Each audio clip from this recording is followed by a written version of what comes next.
Welcome class 6 to English International School. In previous section we have read about silk and its history. In today's video we are going to discuss production of silk. So students, without wasting of time, let's start. देखो silk कैसे बनता है। Silk worm की वजह से बनता है। एक कीड़ा होता है जो क्या करता है, अपने आप को एक धागे के अंदर पैक कर लेता है, और जो धागे का जो वो कवच होता है, जो कवर होता है, वही उसका क्या होता है, सिल्क होता है। चलो हम पढ़ते हैं। Silk worm is Rudyard on mulberry leaves for the production of silk. यानी कि सिल्क वॉर्म किस पर रहता है, मलबेरी लीव्स पर होता है, जहाँ पर वो सिल्क का प्रोडक्शन करता है। A caterpillar hatches from the egg of a silkworm. यानी कि एक जो कैटरपिलर होता है वो सिल्क वर्म के जो अंडे होते हैं उसको हैच करता है। As it matures it spins a continuous thread up to 800 metres long to make a cocoon around itself. और वो अपने जैसे जैसे वो बड़ा होता है, जैसे जैसे वो सिल्क वर्म का जो अंडा होता है वो जैसे जैसे मैच्योर होता है, वो अपने आसपास क्या करता है, 800 मीटर एक कोकून अपने आप के अराउंड बना लेता है। कोकून मतलब सिल्क वर्म है ना, सिल्क वर्म उसी को कोकून कहते हैं। तो कोकून क्या करता है, उसके 800 मीटर्स के करीबन वो एक थ्रेड धागे की तरह वो स्पिन करके अपने आप को घुमा लेता है। At this stage silk worms are killed by dipping the cocoons in boiling water. फिर क्या किया जाता है कि जो सिल्क वर्म होता है, सिल्क वर्म को गर्म पानी में डालकर कोकून्स को क्या कर लिया जाता है, अलग कर लिया जाता है, उनको मार दिया जाता है। This kills the insect and loosens the cocoon. वो क्या होता है कि उस गर्म पानी में डालते ही, बॉइलिंग वाटर में डालते ही वो इंसेक्ट क्या होता है, मर जाता है, और उनसे कोकून अलग हो जाता है। कोकून मतलब वो cover, like that. This is cocoons. इसके अंदर आपके क्या होते हैं, वो इंसेक्ट्स होते हैं या फिर सिल्क वर्म्स होते हैं। तो जैसे ही इस पूरे हिस्से को गर्म पानी में डाला जाता है, तो उससे कोकून से आपके इंसेक्ट क्या होते हैं, अलग हो जाते हैं। Okay students. Animal Animals' right activists consider the boiling of silkworms alive in the cocoons as an act of cruelty। यानी कि जो एनिमल राइट वाले होते हैं वो इस चीज़ को क्या कहते हैं, एन एक्ट ऑफ क्रुअलिटी। यानी कि ये एक एक्ट क्रुअलिटी का है। इसके अंदर क्या होता है, सिल्क वर्म को मार दिया जाता है, तो वो किसके अगेंस्ट है, एनिमल राइट्स के अगेंस्ट हैं। लेकिन क्या है कि अब हमें जिस चीज़ की ज़रूरत होती है, हमें अगर कुछ फ़र्क पड़ता है, तो वह सिर्फ ये है कि हम किसी जानवर की जान ले रहे हैं। हेल्स they are strongly oppose to the commercial production of silk. So इसीलिए वो लोग क्या करते हैं, कमर्शियल प्रोडक्शन ऑफ सिल्क, यानी कि जो कमर्शियल जो हम यूज़ करते हैं सिल्क का, वो उसका विरोध करते हैं। Uses of silk silk has many uses. Some of these are. Silk के हमारे पास कई यूज़ हैं, है ना, सिल्क के हमारे पास कई यूज़ हैं। उनमें से कुछ हैं, मैन्युफैक्चर ऑफ पैराशूट्स। पैराशूट्स भी किसके बनते हैं, सिल्क के बनते हैं। देखो यहाँ पर एक बैग, इस तरीके से हम silk bag and silk saris पहनते हैं। घर पे मम्मी पहनती है सिल्क साड़ी, तो वो सिल्क साड़ी किस तरीके से बनती है आपको मैं बता चुका हूँ। And artillery gun powder bags. यानी कि जिसके अंदर आर्टिलरी, यानी कि आपकी जो तोपें होती है ना, उसके लिए जो गन पाउडर यूज़ होता है, उसके बैग भी किससे बनते हैं, सिल्क से बनते हैं। Manufacture of textile. यानी कि आपके जो कपड़े होते हैं, जो आप सिलवाते हैं कपड़े, वो टेक्सटाइल भी किससे बनता है, आपके सिल्क से ही बनता है। Non absorb absorbable suture used in surgery are manufacture from silk. यानी कि वो चीज़ें जैसे कि आपकी रुई जो एब्जॉर्बेबल होती है, वो जो सर्जरी में काम आती है, वो भी किसकी बनती है, सिल्क की बनती है। Okay students. Jute jute is a natural fibre. It is obtain from the stem of the jute plant called Patterson. यानी कि इस तरीके से जूट का प्लांट होता है। तो जूट एक नेचुरल फाइबर होता है। It is obtain from the stem of the jute plant. और ये कहाँ से मिलता है, जूट प्लांट का जो तना होता है, जो स्टेम होता है, वो वहाँ से मिलता है, और उसका नाम क्या होता है, पैटसन। इसको अंडरलाइन कर लें आप लोग, Patterson.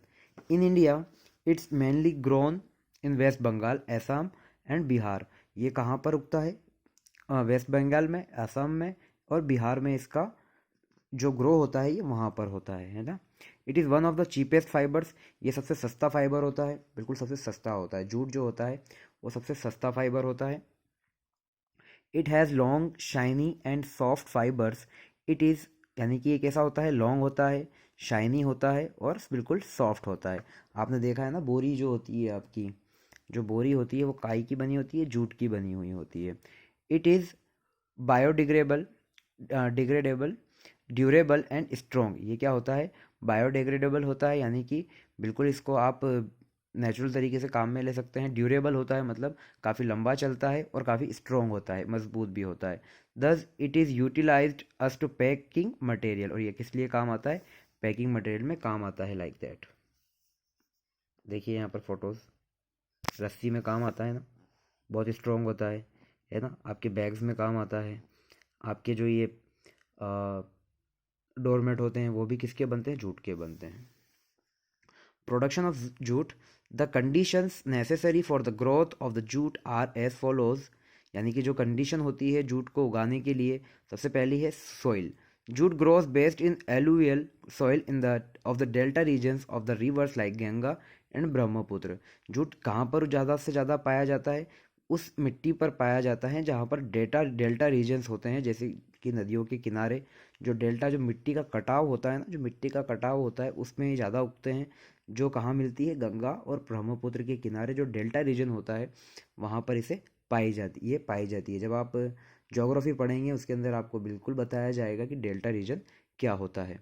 Climate, the jute plant requires a warm and humid climate to grow. यानी कि जो जूट प्लांट को जो क्लाइमेट चाहिए होता है उसके अंदर काफ़ी उमस होनी चाहिए और काफ़ी गर्म वो मौसम होना चाहिए। Optimum temperature for its growth is around 34 degree centigrade. यानी कि कम से कम उसके लिए कितना टेम्परेचर होना चाहिए, 34 डिग्री सेंटीग्रेड का टेम्परेचर होना चाहिए। And desired annual rainfall is 150 centimetre और मोर। यानी कि कम से कम जो पूरी वार्षिक में, जो पूरे वर्ष में जो वर्षा होती है वो कम से कम 150 सेंटीमीटर के करीब होना चाहिए और इससे ज़्यादा होना चाहिए। सोइंग एंड हार्वेस्टिंग, यानी कि उसके अंदर जो उसको बोने का तरीका है यहाँ पर बताया जा रहा है। Jute is sown during the rainy season. यानी कि उसको कब बोया जाता है, बरसात के मौसम में, इसको रेनी सीजन में इसको बोया जाता है।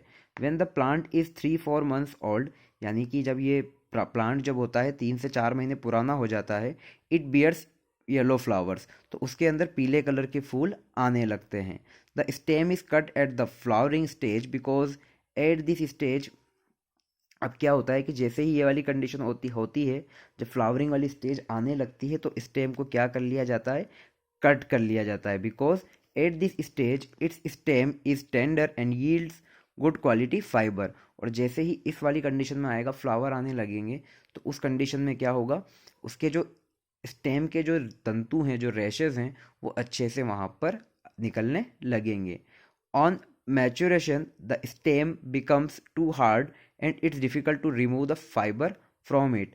यानी कि जैसे ही ये थोड़ा सा मैच्योर हो जाएगा, ये पौधा इसका पक जाता है, तो उससे क्या होता है, स्टेम से आपको फाइबर निकालना काफ़ी मुश्किल हो जाता है, वो सूखने लग जाता है ना। तो सूखने के बाद वो काफ़ी प्रॉब्लम करता है, तो इसीलिए उसको गीले तने में से ही आपका फाइबर अलग कर लिया जाता है। जो उसका जो तना जो होता है इमेच्योर होता है, तभी उसका फाइबर उस स्टेम से अलग किया जाता है। Retting, the harvested plants are spread in the field for a few days for drying. यानी कि जो हार्वेस्टेड प्लांट हैं उनको क्या कर दिया जाता है कि एक खेत में, यानी कि एक फील्ड में उसको क्या कर दिया जाता है, फैला दिया जाता है कुछ दिनों के लिए सूखने के लिए।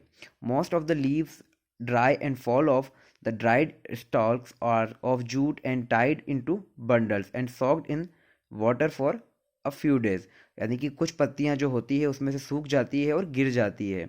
The dried stalks of jute are tied into bundles. जो सूखी हुई तने होते हैं उनको बंडल में बांध लिया जाता है और पानी के अंदर कुछ दिनों के लिए भिगो के रख दिया जाता है। This process is called rating. यानी कि जो ये भिगोने वाली प्रोसेस होती है इसको क्या कहा जाता है, रेटिंग कहा जाता है। Retting separates the fibre by softening the tissues between them. जो रेटिंग क्या करती है, उस रेटिंग की जो प्रोसेस है उसके अंदर क्या करती है, फाइबर्स को सॉफ्ट कर देती है, टिश्यूज को सॉफ्ट कर देती है और उनसे अलग कर देती है।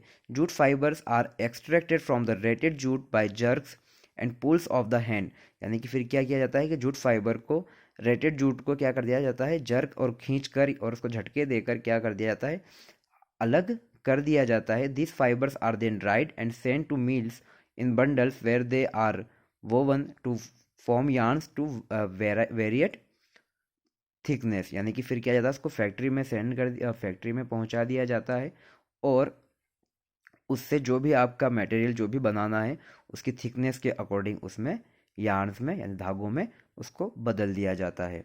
Uses of jute, jute is utilized for various purposes. Some of them are mentioned as follows: as packing material for making sacks, and it is also used to produce fancy jute fibers and ornaments। यानी कि आपकी बोरी जो बनती है वो भी किसकी बनती है, इसी की बनती है। फॉर मेकिंग सैक्स, यानी कि आपकी जो जो भी डेली रूटीन वाली चीज़ें हैं, जैसे कि आपका जूट मैट है ना, डोर मैट जो बनता है वो भी इसका बनता है। Fancy jute, it is also use to, देखो जूट फाइबर्स कैसे होते हैं, इस तरीके से होते हैं, ठीक है। जो भी ऑर्नामेंट्स और जो भी आपकी जूट की चीज़ें होती है वो इससे बना दी जाती है। तो नेक्स्ट वन इज़ वूल। वूल मतलब हम बात कर रहे हैं अब ऊन की, है ना, ऊन की बात कर रहे हैं। Wool is the fibre obtained from the hair of sheep and some other animals. Wool हमें कहाँ से मिलती है, जो आपके भेड़ों के बाल से या फिर दूसरे जानवरों से हमें ये मिलती है। Wood obtain from sheep is different from hair और fur as it has scales and crimps, यानी कि क्या होता है कि जो वूल होता है वो शीप के बालों से अलग कर लिया जाता है, जो कि क्या होता है, हेयर होते हैं या फिर उसके फर होते हैं और उनके अंदर स्केल्स होती है और क्रिम्स होती है। Due to scales and crimps wool can be woven to make, यानी उसके अंदर जो सल होते हैं ना, सल जिसे आप कहते हैं, सल जो होते हैं और जो उनके अंदर वो घुमावदार जो चीज़ें होती है, जो क्रिम्स होते हैं, उसकी वजह से उसको क्या कर दिया जाता है, वूवन कर लिया जाता है, उसको वूवन टू मेक फाइबर, उसको फाइबर के रूप में उसकी की वजह से बदल लिया जाता है। Weaving of wool is known as felting, इसको अंडरलाइन कर लें आप। Weaving of wool is known as felting, यानी कि वूल को वीवन करना क्या कहलाता है, फेल्टिंग कहलाता है। उसको बांधना क्या कहलाता है, फेल्टिंग कहलाता है। Wool is fluffy and retains air. Wool कैसी होती है, बिल्कुल फ्लफी होती है, मतलब उसके अंदर क्या होता है, जैसे वो तो दबाते हैं, स्पंज टाइप होता है ना, फ्लफी होती है, और उसके अंदर क्या होता है, एयर होती है, रिटेन्स एयर होती है। Since air is a bad conductor of heat, it has the property of retaining heat. जैसे कि अब आप जानते हैं एयर क्या होता है, आपका जो हीट का बैड कंडक्टर होता है, इसीलिए उसके अंदर क्या होता है, वो आपकी जो वूल होती है वो अपने अंदर क्या कर लेती है, हीट अपने अंदर रख लेती है, और यही उसकी खासियत है, यही उसकी प्रॉपर्टी है कि वूल आपकी क्या करती है, अंदर गर्मी सोख लेती है। Therefore clothes made from wool are worn during winter, इसीलिए जो आपकी सर्दियों में, इसीलिए आप किसके कपड़े बने हुए पहनते हैं, वूल के बने हुए पहनते हैं। Production of wool, the woolly coat of a sheep is called fleece, यानी कि जो शिप के ऊपर जो स्किन के ऊपर जो उसके वूल होती है, जो उसके हेयर्स होते हैं, उसको क्या कहा जाता है, फ्लीस कहा जाता है। Removal of fleece from a sheeps body is called sharing, जब उसकी वूल की स्किन से, सॉरी शिप की स्किन से जब वुलन्स को अलग किया जाता है